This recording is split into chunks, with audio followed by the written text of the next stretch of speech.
श्री गुरुदेव दत्त. गुरुर्ब्रह्मा गुरुर्विष्णू गुरुर्देवो महेश्वर. गुरु साक्षात परब्रह्म तस्मै श्री गुरुवे नमः. कषाय वस्त्रं करदंड धारिणं कमंडलुं पद्मकरेण शंखं चक्रं गदा भूषितभूषणाढ्य श्रीपादराय शरणं प्रपद्ये. परमहंस परिव्राजकाचार्य गुरु श्रीमद वासुदेवानंद सरस्वती स्वामी महाराज की जय. आज आपण पाहणार आहोत स्वामी महाराजांनी दिलेला दिव्य संदेश गुरुपौर्णिमे बद्दल विशेष भाग. स्वामी महाराजांनी काय संदेश दिलाय ते आपण पाहूया. मुख्यत्वे मुद्दात स्वामी महाराज म्हणजे कडकडीत व्रतस्थ, व्रत कसं पाळावं, आचरण कसं असावं ह्याचं मूर्तिमंत उदाहरण. अर्थात ते स्वयं साक्षात अवधूत दत्तप्रभू आहे. तिसरा अवतार आहे त्यांचा तो. त्यामुळे त्यांचं जे आचरण आहे तर त्यांनी आदर्श काय ठेवला. त्यांनी अखंड पायी भ्रमण केलं संन्यासानंतर. कधी पायात चपला घातल्या नाहीत, कधीही वाहनाचा वापर केला नाही. अखंड पायी ते भ्रमण करत असत आणि लोकोद्धारासाठी जनकल्याणासाठीच त्यांचा अवतार झाला. आपल्या सगळ्यांसाठी त्यांनी भरपूर स्तोत्र मंत्र वाङ्मय प्रचंड करून ठेवलंय. 20 श्री गुरुचरित्र, सप्तशती गुरुचरित्र, दत्तपुराण याच्यासारखे अत्यंत महत्वाचे आणि अद्भुत अमृता समान काम करणारी अशी त्यांची मंत्र संपदा आहे. त्याच्यावरच मी बोलत असतो, सांगत असतो आपल्याला. त्यात माझा मोठेपणा काही नाहीये, त्यांची सेवा आहे, ते करून घेत आहेत. आता आपण पाहूया संदेश. तर पहिला त्यांनी नियम सांगितले 4. त्यातला पहिला नियम तो म्हणजे सदाचार. सदाचार हीच खरी गुरुभक्ती. ती कशी? तर आचरणाला खूप महत्व आहे. शुद्ध आचरणी असला तर मन शुद्ध व्हायला मदत होते आणि मन शुद्ध झाली तर ईश्वर प्राप्ती लांब नाही. तर सदाचार म्हणजे काय? तर मनशुद्धी होण्यासाठी सदाचरणी माणसाने असावं. म्हणजे खोट्याचा त्याग करायचा आहे, उगाच कोणावर चिडायचं नाही, रागा करायचा नाही, नेहमी खरं वागायचं, सत्यम वद. ज्या अनिष्ट गोष्टी सांगितल्या आहेत, ज्या करू नयेत सांगितल्यात त्या टाळायच्या आहेत. वडीलधाऱ्यांचा मान सन्मान ठेवायचा आहे. अखंड नामात राहायचंय आणि आपली कर्तव्य कर्म करायचे. तर आता गुरुभक्ती करतो आपण म्हणजे काय करतो? तर आपण महाराजांच्या फोटोची प्रतिमेची पूजा करतो, तीर्थस्थानाला जातो, तिथे फुलं वगैरे वाहतो, मोठमोठे हार आणून वाहतो. ही गुरुभक्ती आहे का? हे बाह्य उपचार झाले. पण आंतरिक त्यांनी दिलेले जे आदर्श आहेत, त्यांनी सांगितलेले जे नियम आहेत त्याचं आचरण करणं हीच खरी गुरुभक्ती आहे. तर त्यांनी सांगितलेल्या नियमांचं पालन करून त्यांनी दिलेल्या संदेशाचं पालन करणं हीच खरी गुरुभक्ती आहे.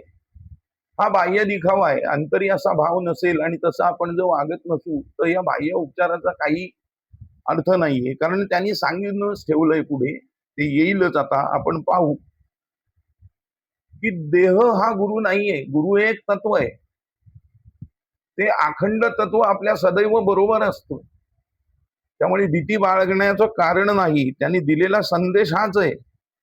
भय बाळगू नका, गुरुतत्व सोबत आहे, ते सदैव आपल्या बरोबर आहे. याचं भान ठेवून, याचं जाणीव ठेवून निर्भयतापूर्वक जीवन जगायचंय. ते कसं जगायचंय? तर ह्या नियमाप्रमाणे जगायचंय. दुसरा नियम आहे तो म्हणजे काय पाळायचा आहे? तर सतत त्यांचं अनुसंधान आपण ठेवायचंय, राखण्याचा प्रयत्न करायचा आहे. आता अनुसंधान राखण्याची वेगवेगळी माध्यम आहेत. तर त्यांनी 2 मंत्र आपल्याला दिले. एक श्री गुरुदेव दत्त आणि आपण जो सगळ्यांना बहुश्रुत आहे, सर्वच जण म्हणतात दिगंबरा दिगंबरा श्रीपाद वल्लभ दिगंबरा, हा पण त्यांनीच दिलेला आहे. हा सिद्ध मंत्र आहे. त्यांचे मंत्र स्वयंसिद्ध आहेत. कारण ते एका अवस्थेत झालेले आहेत. एका अवस्थेत त्याची निर्मिती झालेली आहे.